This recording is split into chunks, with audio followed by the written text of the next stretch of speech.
कणकवली शहरालगत असलेल्या आशिया गावातील खालचीवाडी येथील भात शेतीत गड नदीला आलेल्या पुराचं पाणी घुसलं। तसंच गावचं ग्रामदैवत गांगोभैरी मंदिराकडे गड नदी फुटल्याने ही पूर परिस्थिती निर्माण झाली आहे। गेली काही वर्षे येथील ग्रामस्थांकडून नदीतील गाळ उपसा करण्याची मागणी सातत्यानं प्रशासनाकडे केली जात आहे, मात्र त्याकडे प्रशासनाचं दुर्लक्ष केल्यामुळे पुराचं पाणी घुसल्याचा दावा नागरिकांनी केलाय। त्यामुळे खालचीवाडी येथील 30 ते 35 घरांचा संपर्क तुटला असून नागरिकांमध्ये भीतीचं वातावरण निर्माण झालंय।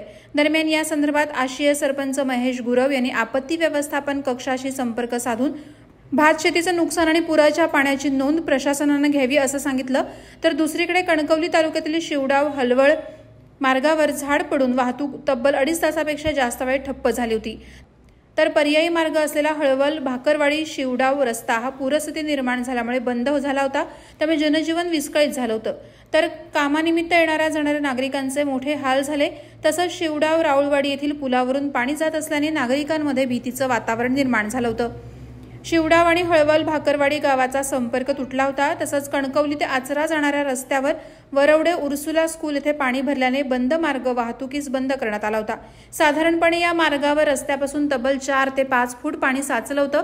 यावेळी खबरदारी म्हणून कणकवली पोलीस ठाण्याचे वाहतूक पोलीस हवालदार विनोद चव्हाण आणि RK पाटील यांच्या पथकाचा बंदोबस्त आचरा मार्गावर ठेवण्यात आला होता।